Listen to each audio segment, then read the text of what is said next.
My name is Hallie Woodard. I'm a born and bred Michigander, a fellow with the Michigan One campaign. Whew. My name is Hallie Woodard. I'm a born and bred Michigander, a fellow with the Michigan One campaign, and the chair of the Students for Harris Club at Western Michigan University.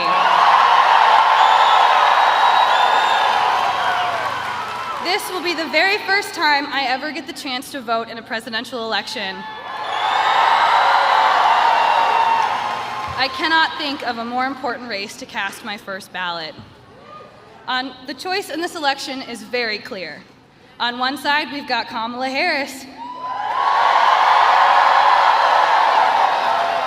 She is someone who has spent her life fighting for the people. She is running in this race to lower costs, to protect our fundamental rights, and make life better for people like you and me.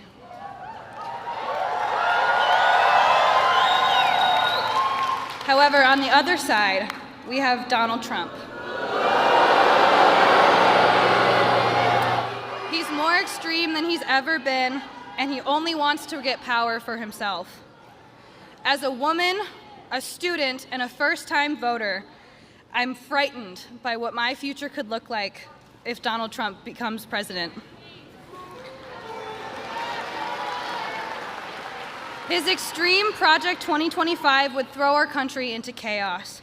It would ban abortion nationwide, gut the power of labor unions, scrap the Affordable Care Act, and give Trump nearly unchecked power to do whatever he wanted.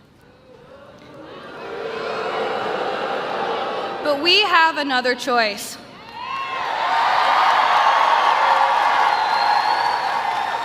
If we do the work over the next 10 days, we can send Kamala Harris to the White House.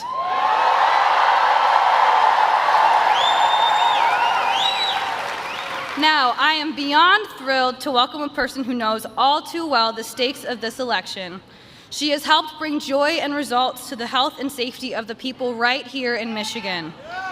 She is on the campaign trail for the very first time this election cycle because she knows how important Michigan is in this election, especially on our very first day of early voting. So, Kalamazoo, it is my honor and privilege to welcome to the stage your former First Lady, Michelle Obama.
So we want to get this show on the road, especially for our folks standing here in the mosh pit.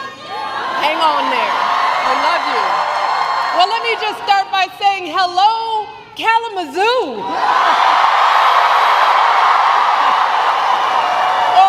or should I say Kamalazoo?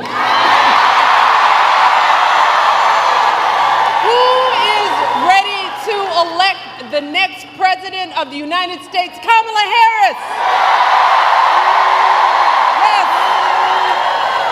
But let me start, of course, by thanking Hallie for everything she's done to get out the vote here in Michigan. But most of all, I want to thank all of you because, 100 years old, no. Oh my goodness. You amazing. I bow down. Doesn't it feel good to be together? I mean, it feels so good. I haven't done this in such a long time. It feels good to see how strong, how hopeful, how energized, how organized we all are.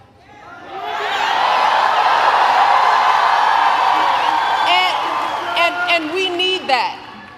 We need all of you, because right now, as you know, this race is close. It's too close for my liking. And I came out here to Michigan because I am someone who takes her own advice to heart. I know that if we want to help this country finally turn the page on the politics of hatred and division, we can't just sit around and complain. No, we've got to do something. If we want to usher in the next generation of American leadership, we have got to do something. If we want to elect someone with a character that is worthy of the Oval Office, someone with the strength of heart to guide our country to a better day, we have got to what? And that someone, of course, is my dear friend Kamala Harris. And Michigan, I am so hopeful about the energy and poise and joy that Kamala has injected into this race. And if you know Kamala like I do, that's no surprise. I mean, think about it. No one could have predicted the way everything would have unfolded this summer. And yet, in a critical moment when our country needed her, Kamala couldn't have been more prepared to meet that moment. And she's met it every single day since. Yes. Oh, she's filling arenas in a way we haven't seen for years. She's building a remarkable campaign in record time, dominating her opponent so thoroughly in the debate, he was too scared to face her again.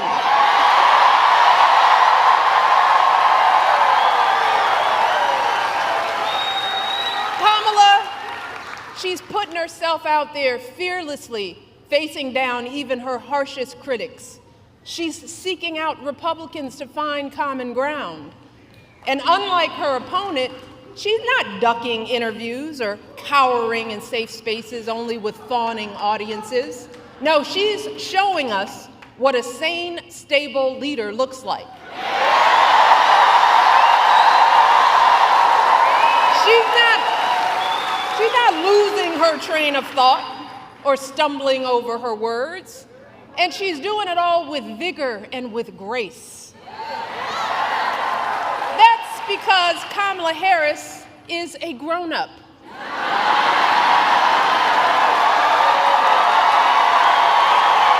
And Lord knows we need a grown-up in the White House. Someone with the maturity and fresh ideas to keep moving our country forward. Kamala is the only candidate in this race who has outlined a clear set of policies, including focusing on lowering costs and reducing drug prices for all Americans,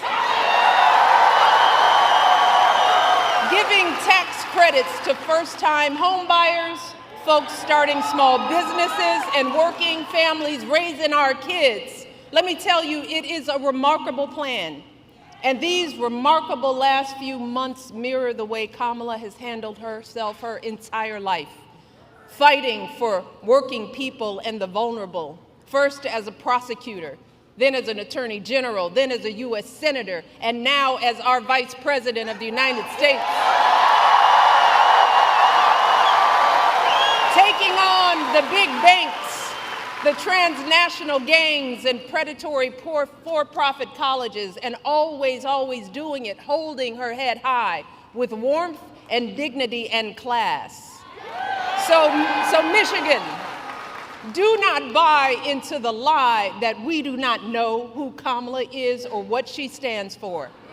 This is someone who understands you, all of you, someone from a middle-class family raised mostly by her mom, like so many of us, leaning on her neighbors like we all do. That's what you want in a president, someone who gets you and will have your back. Take it from me.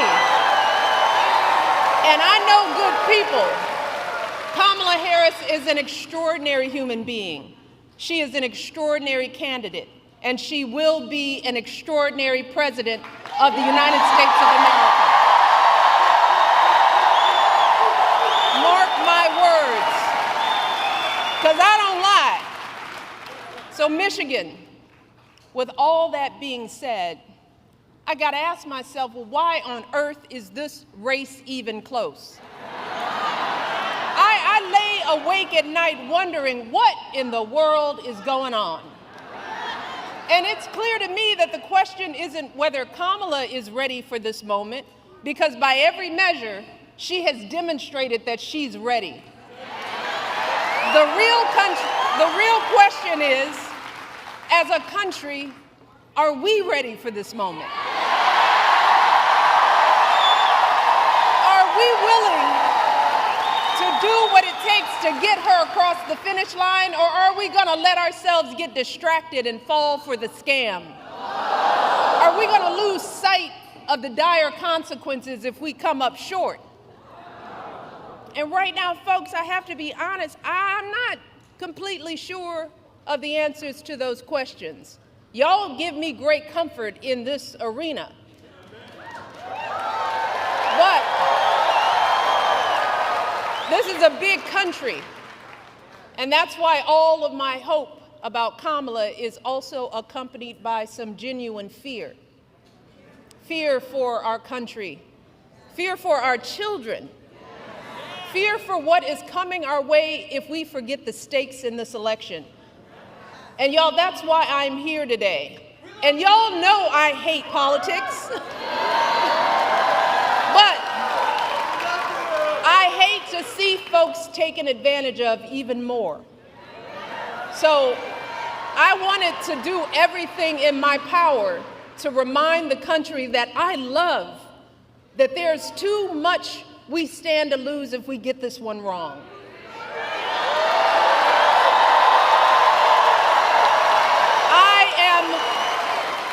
I'm deeply concerned, and I'm talking to everybody out there, that too many of us are still confused and buying into the lies and distortions from people who do not have our best interest at heart. So I want to address some of these concerns head on. Because when you lay out the options, this choice isn't even close. But whether it's online or in the media or in our social circles, there are folks who say they're not sure about Kamala. They accuse her of not providing enough policy detail. Some wonder, do we really know her? Is she too aggressive? Is she not aggressive enough? There are folks sowing seeds of doubt about whether she's who she appears to be. Now, don't get me wrong. Voters have every right to ask hard questions of any candidate seeking office. But can someone tell me why we are once again holding Kamala to a higher standard than her opponent?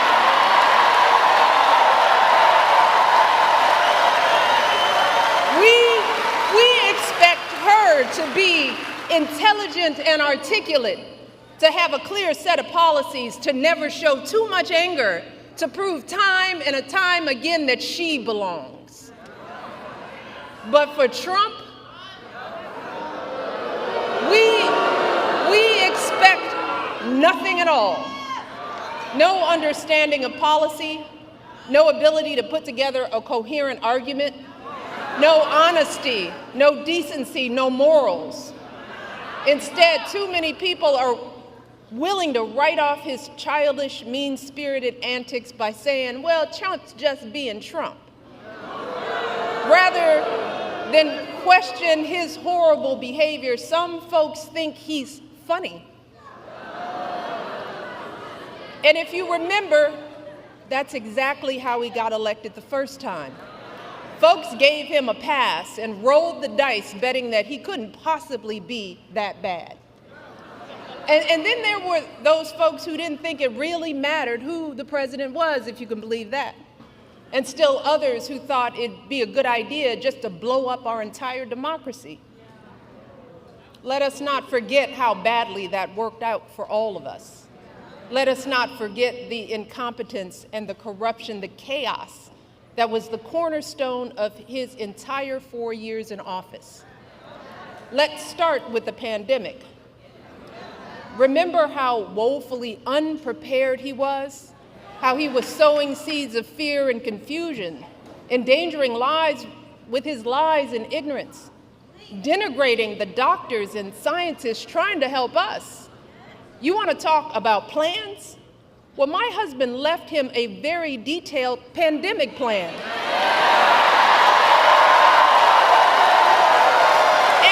And you know what he did? He ignored it. He had no clue how to get us out of that crisis. No ability to bring back the millions of jobs we lost so suddenly. No idea how to get our students back into school safely. No attempt to help stem the epidemic of loneliness and isolation that too many of our young people are still dealing with. And his failures had real costs. America lost 7 million more jobs during the COVID downturn than the European Union. Among wealthy nations, the United States had one of the highest COVID death rates. Again, all of this occurred with Trump in charge. And sadly, this was just the tragic exclamation point on his disastrous presidency.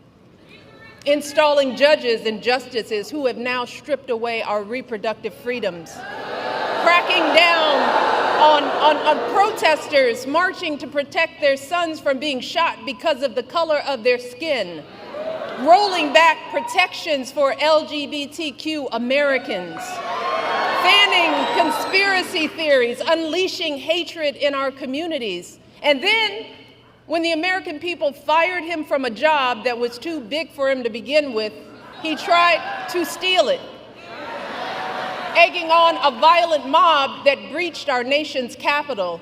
And when told that his own vice president was in danger, you know what he said? So what? So what, y'all? He said, so what? And after all of that,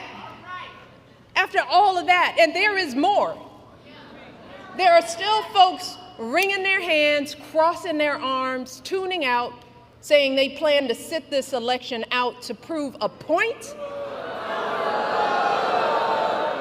Well, let me tell you who isn't tuning out.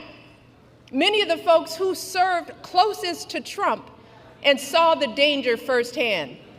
His former vice president, almost half of his former cabinet members, the growing list of four-star generals and Republican governors and senators and former House members, all of whom are not publicly supporting his candidacy the second time around. You all hear what I said? They are saying, no, thank you. Many are speaking out. His chairman of the Joint Chiefs of Staff, for example, said, and these are his words, that Trump is fascist to the core. His Joint Chief of Staff. These folks know that nothing this man says or does is funny in any way. So I hope you'll forgive me if I'm a little frustrated that some of us are choosing to ignore Donald Trump's gross incompetence while asking Kamala to dazzle us at every turn. I hope that you'll forgive me if I'm a little angry that we are indifferent to his erratic behavior, his obvious mental decline, his history as a convicted felon, a known slumlord, a predator found liable for sexual abuse, all of this while we pick apart Kamala's answers from interviews that he doesn't even have the courage to do, y'all.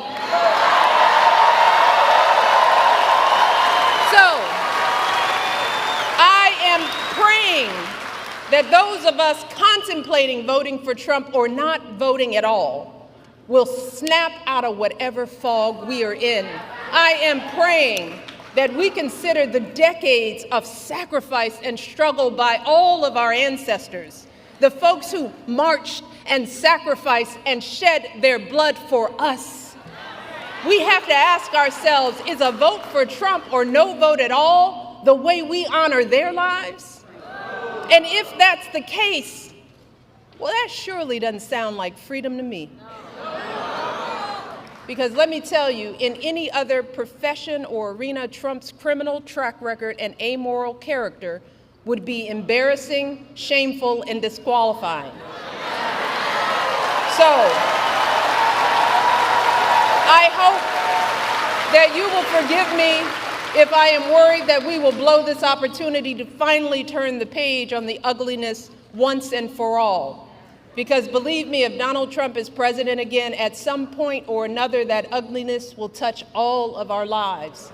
And it will not matter what you look like, how you worship, who you love, or how you vote. If you don't make 6 or 8 or 12 figures, if you're not famous, if you criticize or disagree with him in any way, if he doesn't view you as his equal or relevant to his ambitions, I promise you, he will not think about you when he gets into the Oval Office.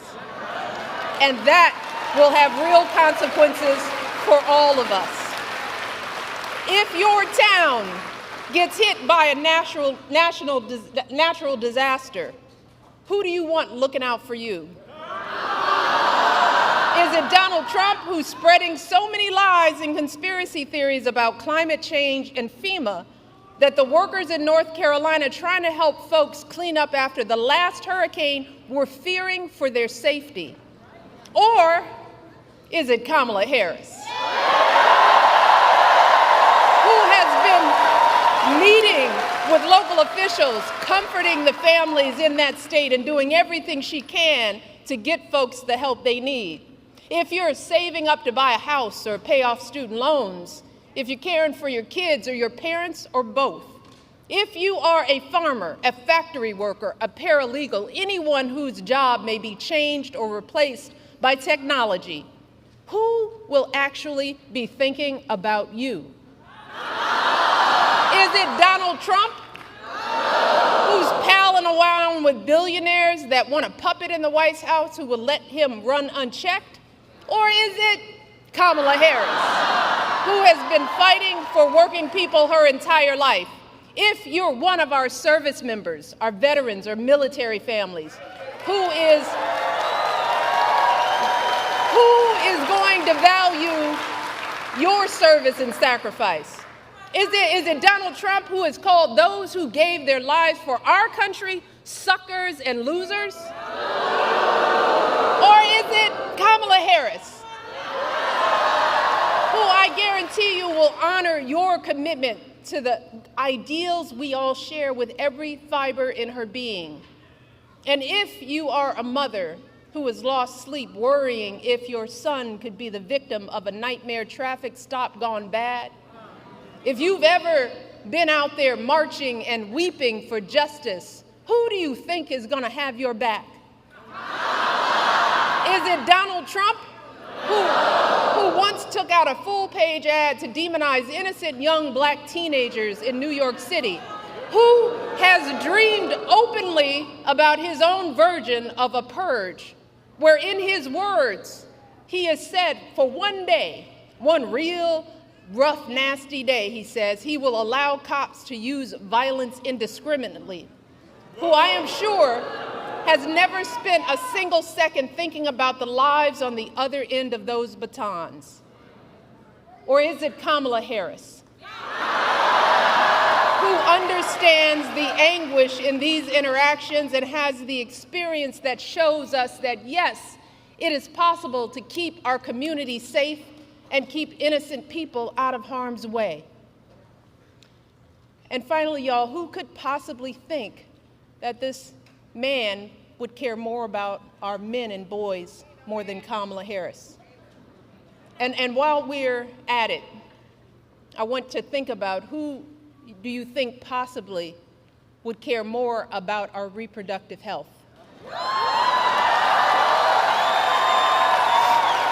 And I just want to take a moment with this particular question, because there is so much that gets lost in the conversation about women's reproductive rights. And I want the men in the arena to bear with me on this, because there's more at stake than just protecting a woman's choice to give birth. And sadly, we as women and girls have not been socialized to talk openly about our reproductive health. We've been taught instead to feel shame and to hide how our bodies work.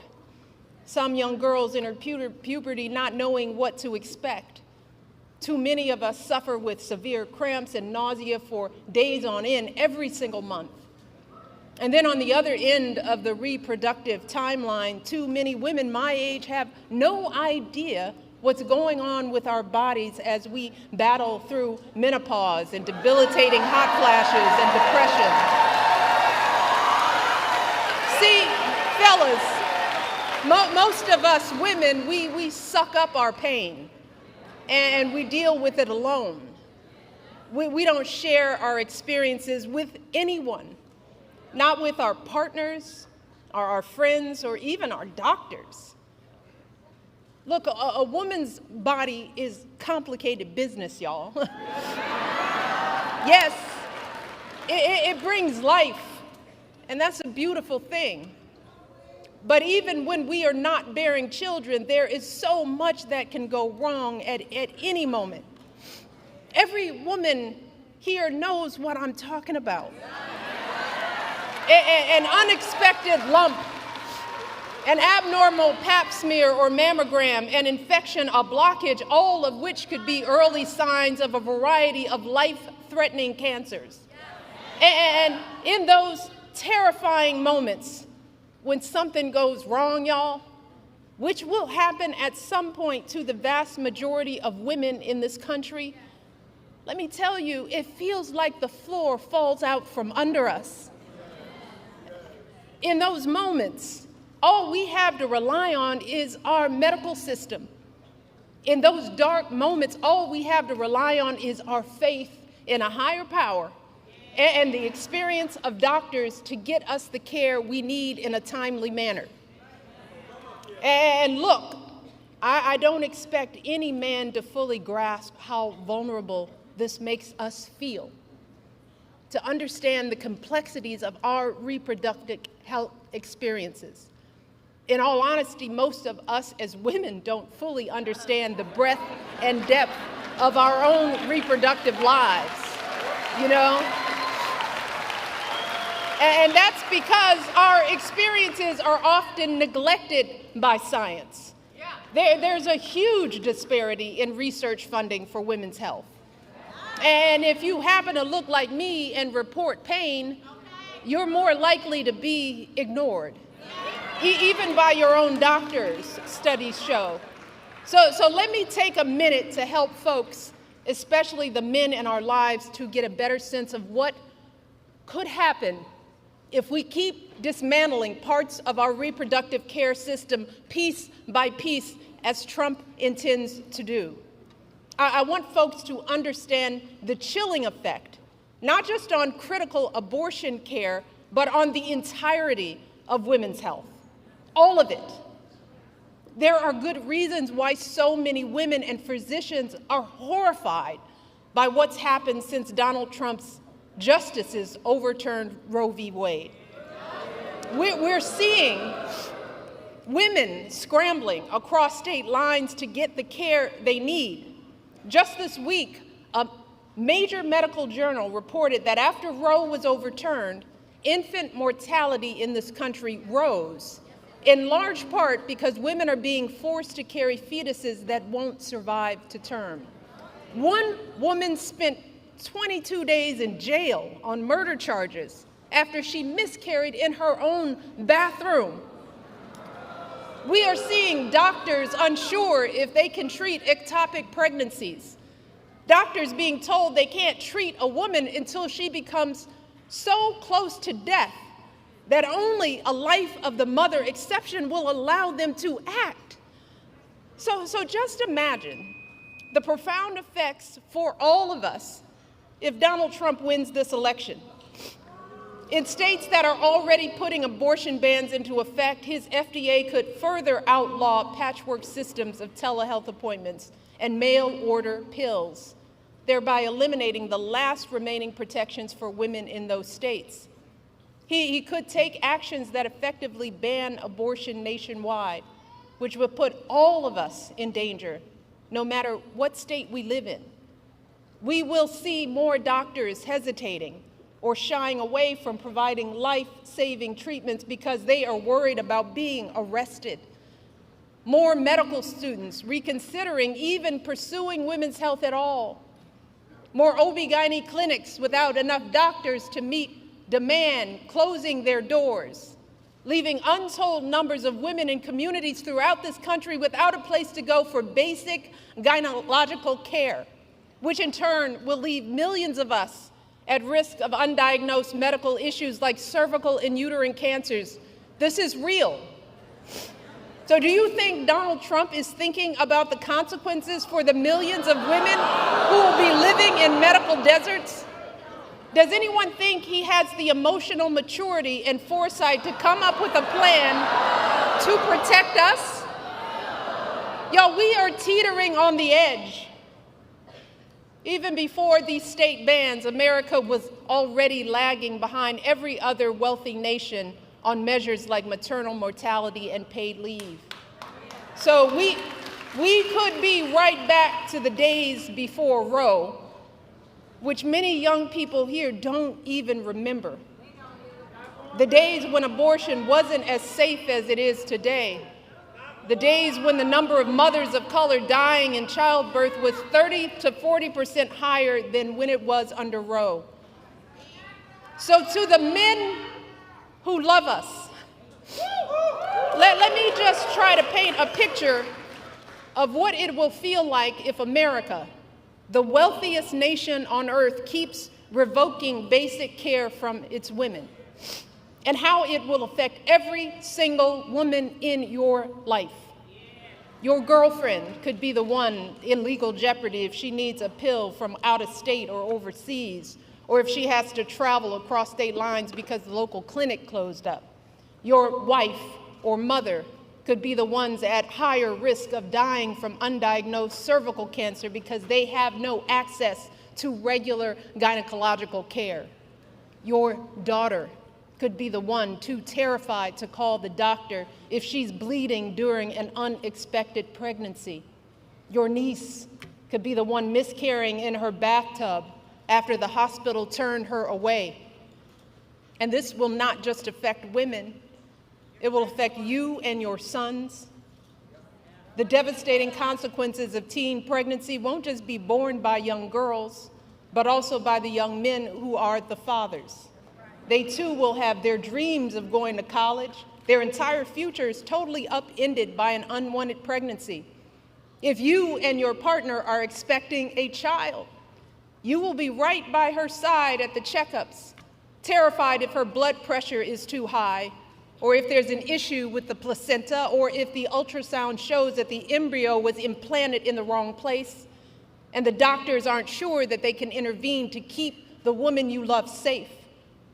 If your wife is shivering and bleeding on the operating room table during a routine delivery gone bad, her pressure dropping as she loses more and more blood, or some unforeseen infection spreads and her doctors aren't sure if they can act, you will be the one praying that it's not too late.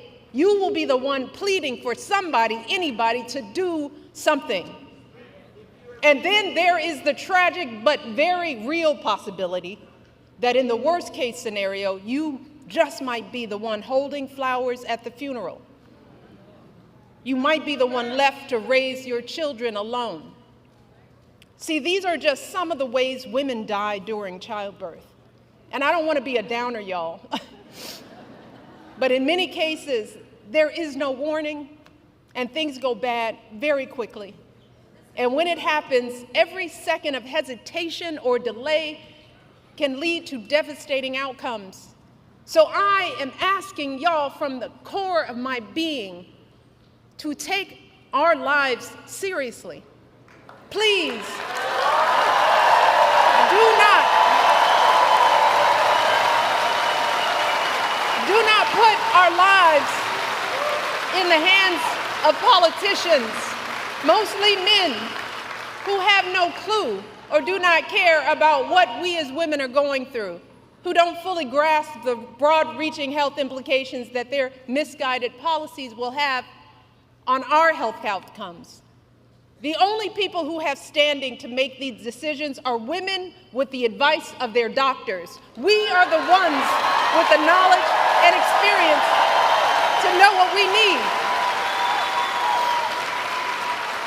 So please do not hand our fates over to the likes of Trump, who knows nothing about us, who has shown deep contempt for us. Because a vote for him is a vote against us, against our health, against our worth.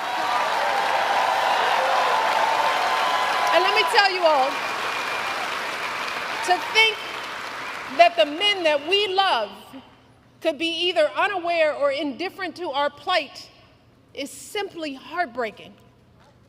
It is a sad statement about our value as women in this world.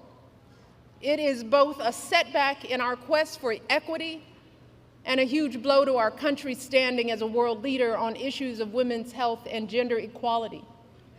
So fellas, before you cast your votes, ask yourselves, what side of history do you want to be on?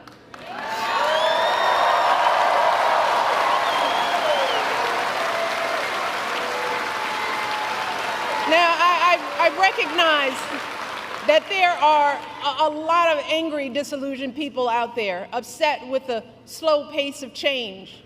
And I get it. It is reasonable to be frustrated. We all know we have a lot more work to do in this country. But to anyone out there thinking about sitting out this election or voting for Donald Trump or a third-party candidate in protest because you're fed up, let me warn you, your rage does not exist in a vacuum.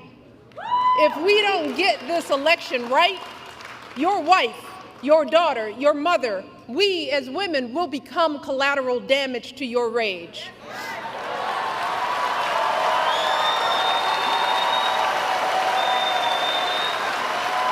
So, are you as men prepared to look into the eyes of the women and children you love and tell them that you supported this assault on our safety?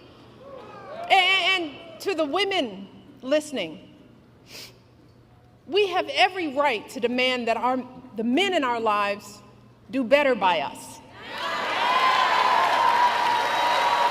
We have to use our voices to make these choices clear to the men that we love. Our lives are worth more than their anger and disappointment. And we are more than just baby-making vessels.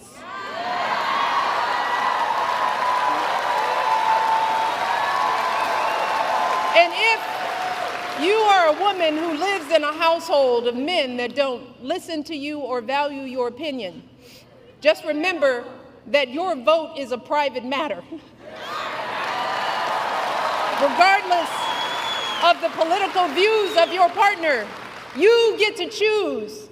You get to use your judgment and cast your vote for yourself and the women in your life. Remember, women, standing up for what is best for us can make the difference in this election. So let us use our voices in these final days to make it plain to the men in our lives that we need to stand not with Trump, but with us. We need them to vote for the only candidate in this race who will protect our lives. We need them to vote for Kamala Harris.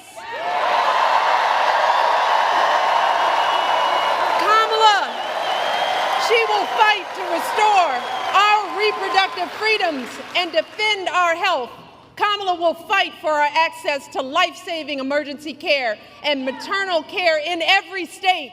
Kamala will veto any abortion ban or bill that restricts access to contraception or IVF. Kamala will expand access to birth control and abortion pills.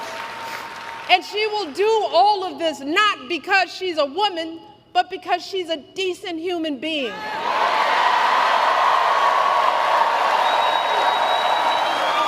She will do this because she cares about the lives of people other than herself. And that's really what this election is about, Michigan.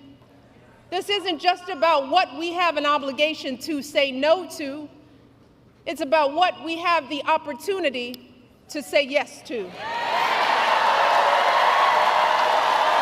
And we can elect someone who has the experience, the character, and the strength to look at all these challenges and still see a brighter day on the other side. Kamala Harris will see us, all of us. Kamala Harris will listen to us, all of us. She will protect our freedom. She'll stand up for all of our lives. She will have our backs for the folks trying to get ahead and those just trying to get by. And in doing so, she will usher in a new generation of American leadership and send the ugliness of Donald Trump and his politics back where it belongs, the past.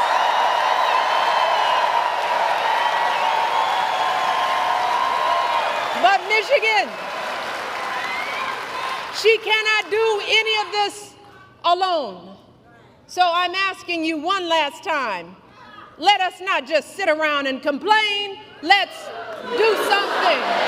If your brother or your son or boyfriend needs to hear your perspective, are you willing to talk to them? Are you willing to send a video of what I've just said? Are you willing to do something? If you have an aunt who's thinking about sitting this one out or voting for a third party, are you willing to have an uncomfortable conversation? Are you willing to do something?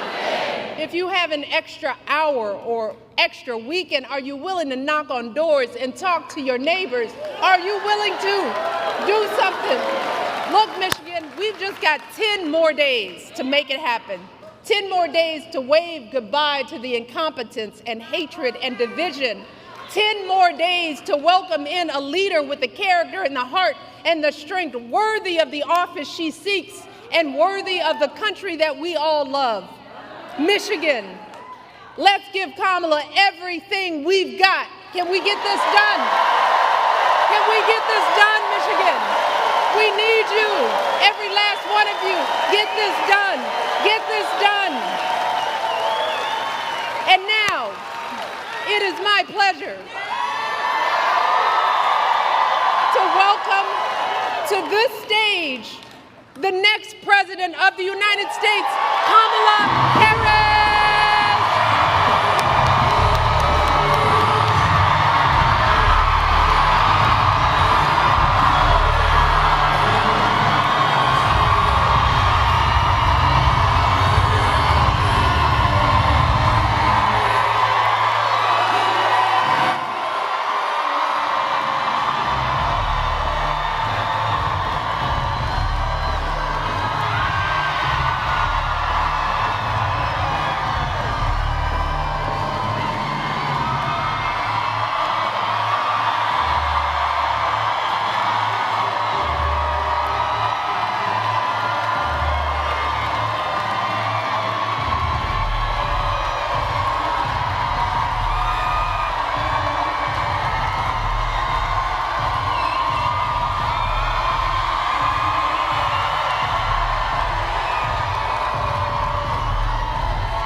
Okay.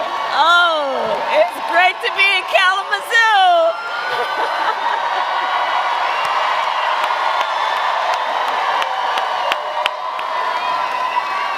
Thank you, guys. Okay. All right. Thank you. Okay, we got some work to do.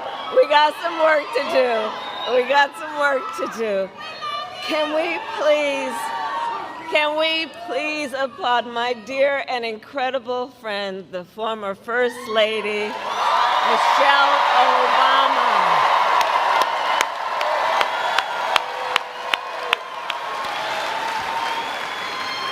And I just have to say, I've known Michelle for years, and she is an inspiration. I know everybody here knows this. She is a truth teller, and she motivates us to get to work, especially when the stakes are high, because as she reminds us, as my mother taught me, don't just sit around and complain about injustice, do something. And there are so many incredible leaders here tonight, but I want to first just thank everybody, because there's so much you could be doing with your time right now. And you are here, and we are here as community, as coalition builders, because we love our country, and I thank you for being here, and I thank you for all your work. I thank you.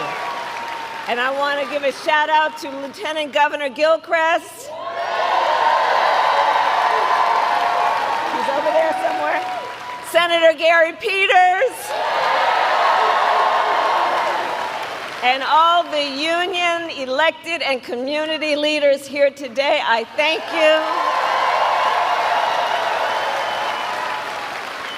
I want to give a special thank you to former Republican Congressman Fred Upton,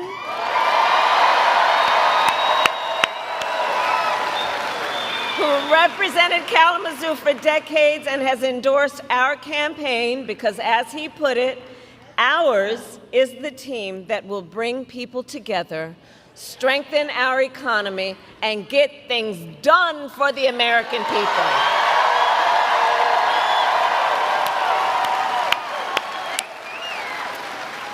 So Kalamazoo, listen, you all know, before I was vice president, I was a United States senator. And before that, I know you want to say Kamala Zoo, I heard you.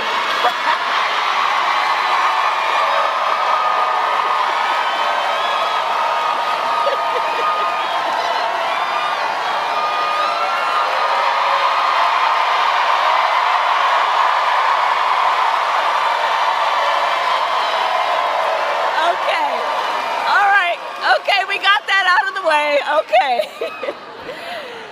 So listen, before I was vice president, and before that I was a two-term Attorney General of California, I was a senator and a two-term Attorney General of California, and before that a district attorney, and before that a courtroom prosecutor.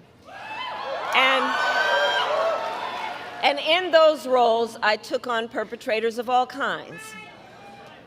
Predators, fraudsters, and repeat offenders. I took them on, and I won.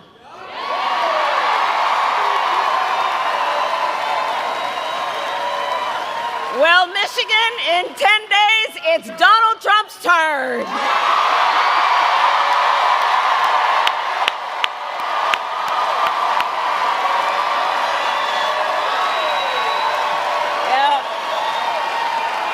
Yep. So listen, we've got just 10 days left. Well, you know, I hear your chant, but listen, the courts are going to handle that. We're going to handle November. Okay? There we go. So look, we've got just 10 days left in one of the most consequential elections of our lifetime. As you all know, voting has already started.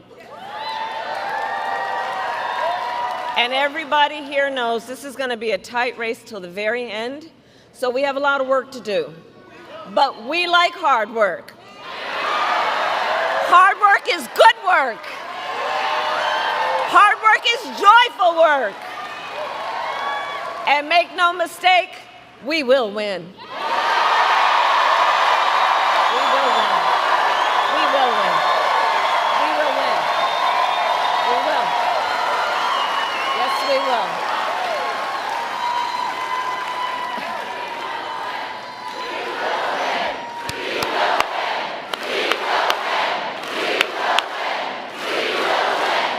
got something for it.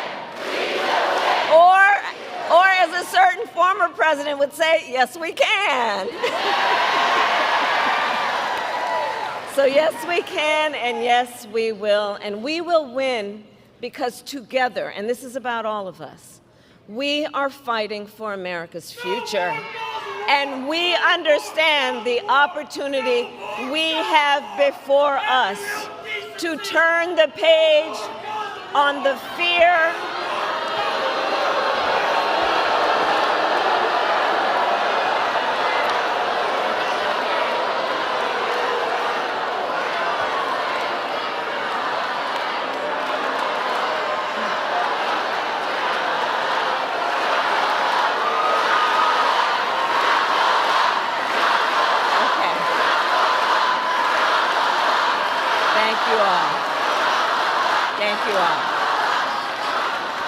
Thank you all. And listen, on the topic of Gaza, we must end that war.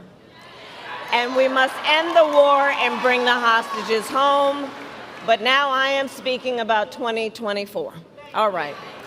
So listen, we have to understand the opportunity we have before us to turn the page on the fear and the divisiveness that have characterized our politics for a decade because of Donald Trump. We have an opportunity to turn the page and chart a new and joyful way, dare I say joyful, way forward.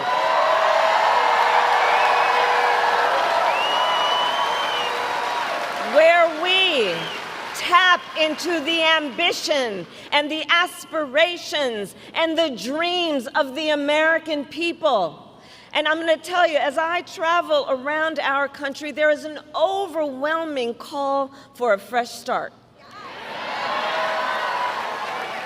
For a new generation of leadership that is optimistic and excited about what we can do together.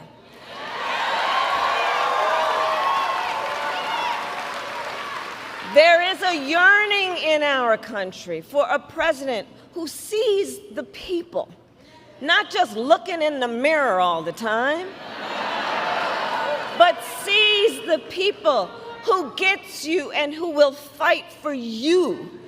That is what this election is about. And my whole career, I have put the people above partisanship. I never asked somebody, are you a Democrat or a Republican, before I offered help. Instead, the first and only thing I asked is, how can I help you?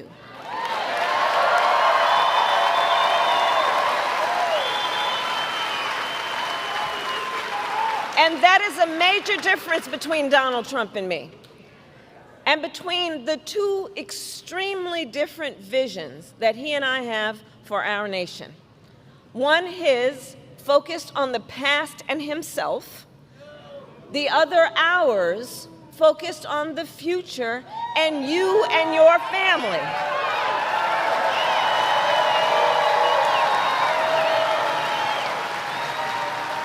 And together, we will build a future where we bring down the cost of living. And that will be my focus every single day as president. Because look, while inflation is down and wages are up, prices are still too high. You know it and I know it. And unlike Donald Trump, who had $400 million handed to him on a silver platter and then filed for bankruptcy 6 times, I grew up in a middle-class neighborhood with a working mother who kept a strict budget and did everything she could to make sure my sister and I had all that we needed. I come from the middle class, and I will never forget where I come from. I will never forget where I come from.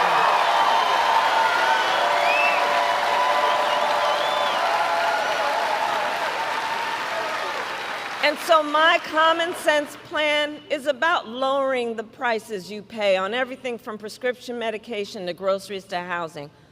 On the other hand, Donald Trump will raise costs on the families of America. In fact, independent economists have analyzed our plans and found that mine will cut your costs and strengthen our economy while his will increase inflation and lead to a recession by the middle of next year. And his agenda is all laid out in Project 2025,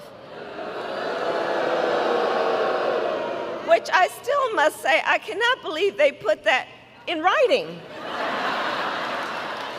I mean, they put it in writing, they bound it, they handed it out.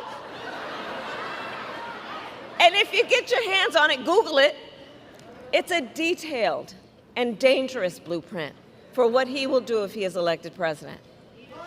Donald Trump will impose a 20% Trump national sales tax on everyday basic necessities, which will cost, the economists have measured it, will cost the average family nearly $4,000 a year.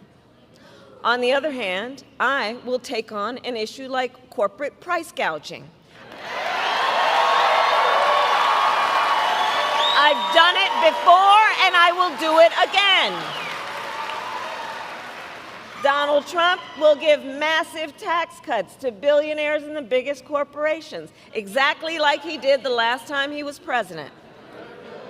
I will give middle-class tax cuts to 100 million Americans, including $6,000 during the first year of a child's life, that will also lift America's children out of poverty.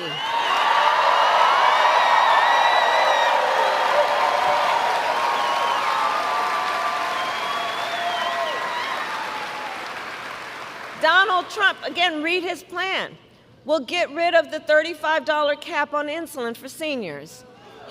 He will cut Medicare and Social Security. In fact, recently it was published, independent economists say he will bankrupt Social Security in the next 6 years. And what everybody here knows, we have so many seniors whose only source of income is their Social Security check. And we believe that our seniors should be able to retire with dignity, not worried about whether they're going to have a roof over their head.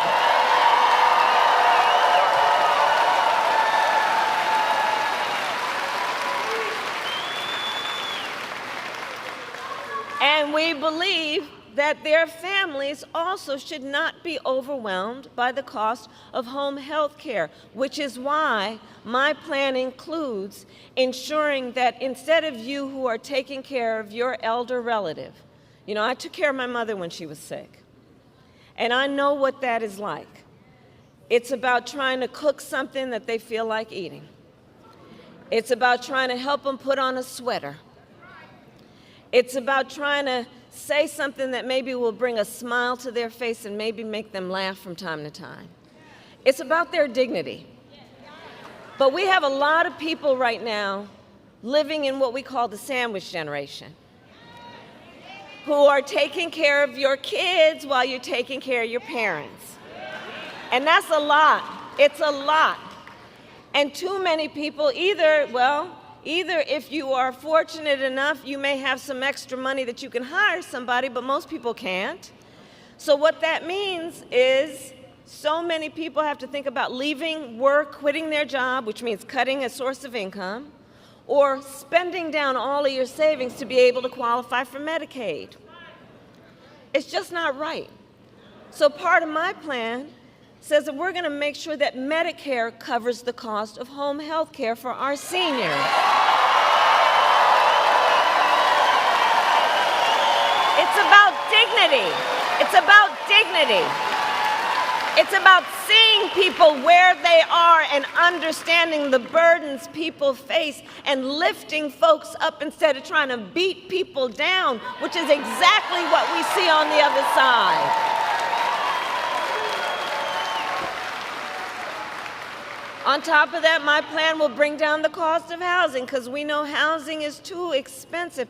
And for so many people, you know, generations ago, folks could kind of count on the American dream. But it's out of reach for far too many people. And so we're going to bring down the cost of housing, including creating incentives for more home building, and we are going to create a $25,000 down payment assistance for first-time home buyers. just to get your foot in the door. Because the way I see it, it's not enough that you're just able to get by. I want you to be able to get ahead.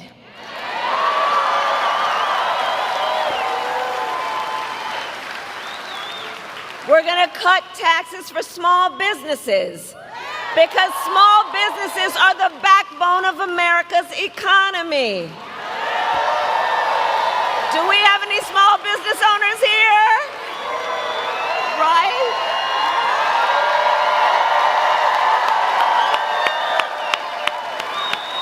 I love our small businesses. We're going to lower healthcare costs because, look, I believe healthcare should be a right and not just a privilege of those who have the money to afford it.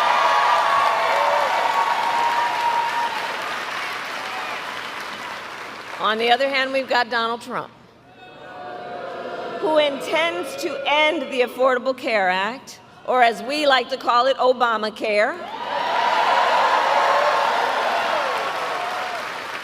And he would take us back to when insurance companies had the power to deny people with pre-existing conditions. You remember what that was like? Well, we are not going back. We are not going back. Because we are about moving forward.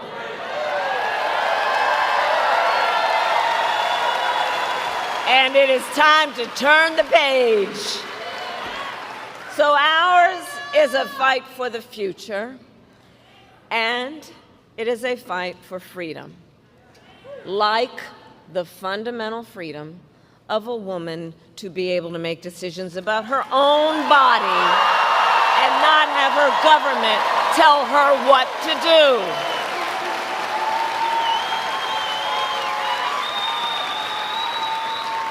And remember how we got here. Donald Trump hand-selected 3 members of the United States Supreme Court with the intention that they would undo the protections of Roe v. Wade. They did as he intended, and now 1 in 3 women in America lives in a state with a Trump abortion ban. Many with no exceptions for rape and incest. And the idea that somebody who survives a crime of a violation to their body would not have the right to make a decision about what happens to their body next, that is immoral. And let us agree, one does not have to abandon their faith or deeply held beliefs to agree that the government shouldn't be telling her what to do. Not the government. Not the government. If she chooses, she will talk with her priest, her pastor, her rabbi, her imam, but not the government. Come on. Some folks up in a state capitol telling you what's in your best interest like you don't know? Not in Michigan, but look, if there's a national, if there's a national abortion ban, nobody is safe. And that's why I so thank everybody for being here, knowing this is at stake for everybody and fighting for everybody's rights.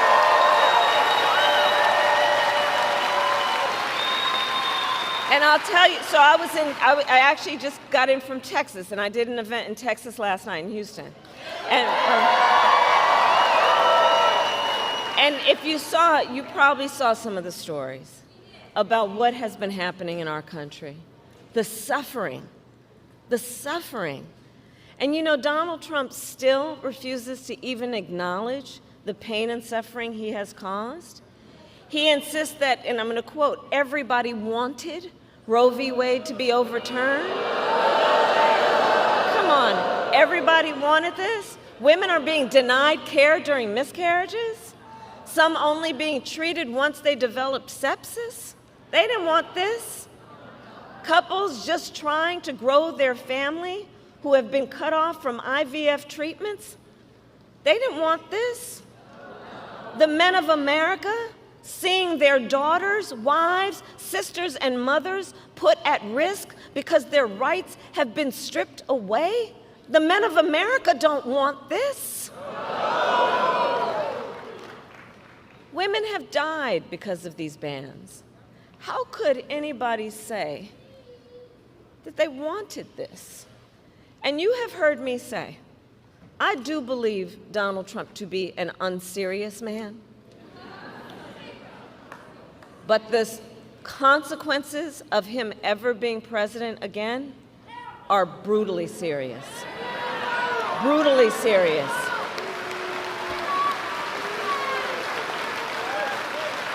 And what I mentioned are just some of the consequences of what he has done. And I will tell you, I pledge to you, when Congress passes a bill to restore reproductive freedom nationwide, as President of the United States, I will proudly sign it into law. Proudly. Proudly. With your help. And so, look, and I'm traveling our country, and I'm going to tell you, across our nation, we are witnessing a full-on assault on other hard-fought, hard-won freedoms and rights, like the freedom to vote. You know, in Georgia, they got a law that makes it illegal to give people food and water for standing in line to vote. The hypocrisy abounds. What happened to love thy neighbor? Attacks on the freedom to be safe from gun violence. The freedom to breathe clean air and drink clean water. The freedom to love who you love openly and with pride.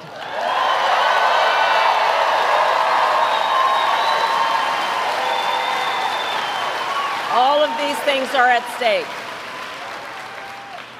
And generations of Americans before us led the fight for freedom, and now the baton is in our hands.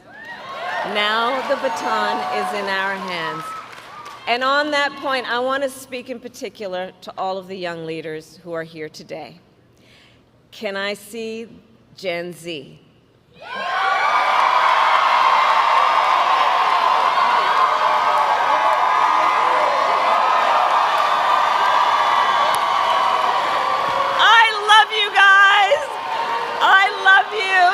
Let me tell you. See?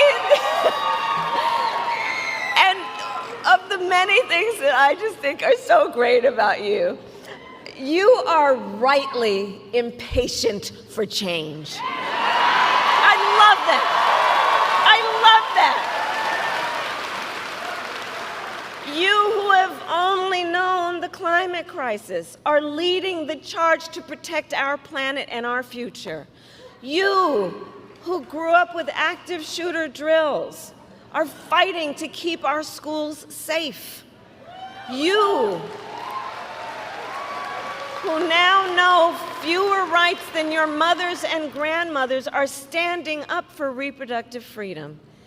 And for you all, these issues are not theoretical, they're not political, they're your lived experience.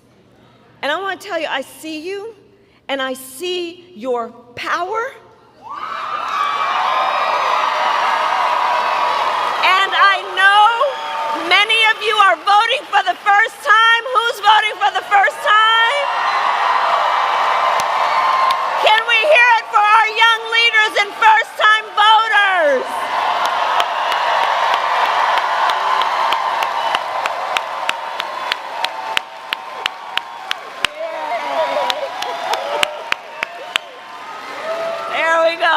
That's what this is about, right? That's why we're all here together. It's about our future.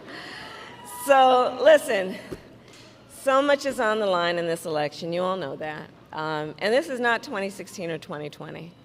The stakes are even higher. Because over the last 8 years, Donald Trump has become more confused, more unstable, and more angry. And it is clear he has become increasingly unhinged. But the last time, at least there were people who could control him. But notice, they're not with him this time. And then a few months ago, the Supreme Court told the former president he is effectively immune no matter what he does in the White House. It's not 2016 or 2020 when you think about that. Because just imagine Donald Trump with no guardrails. He who will claim unchecked and extreme power if he is reelected. He who has vowed he will be a dictator on day one. He who has said he wished he had generals like Hitler's.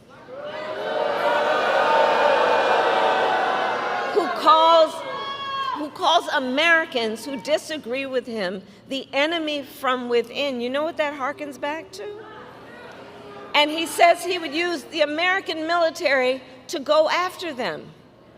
Donald Trump has even called for the, quote, termination of the Constitution of the United States of America. And let us be very clear. Someone who suggests we should terminate the Constitution of the United States should never again stand behind the seal of the President of the United States. Never again. Never again. Never again.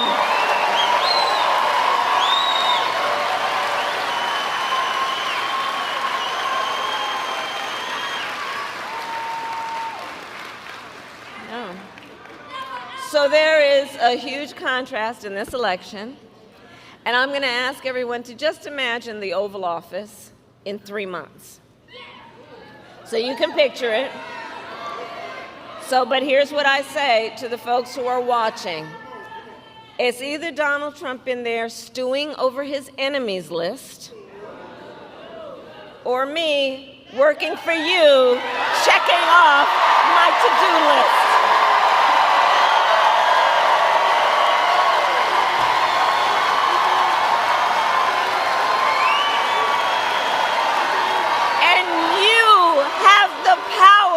To make that decision. You have the power to make that decision. And this is the beauty of our democracy as long as we can hold on to it. The power is with the people. The power is with the people to make that decision. And so, Michigan, it all comes down to this. We are all here together because we know what is at stake. And we are here together, most importantly, because we love our country. We love our country.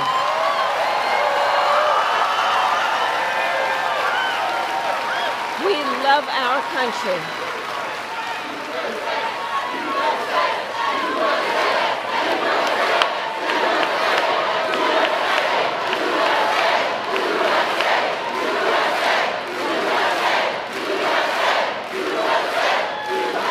And to love our country is to know that one of the highest forms of patriotism, I believe, is to then fight for the ideals of our country. And that's what we are all here together to say. We love our country and we are prepared to fight for our country and to fight to realize the promise of America.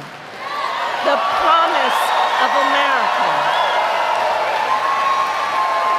That's what this is about. So, Election Day is in 10 days. And early voting has already started. And you can vote early starting today through Sunday, November 3rd. So we need you to vote early, Michigan. And now then is the time to make your plan to vote. And you can go to iwillvote.com to get all the information you need. And if you have received your ballot in the mail, please do not wait. Fill it out and return it today. Because, folks, the election is here. It is here, and the choice is truly in your hands. And your vote is your voice, and your voice is your power. Your power.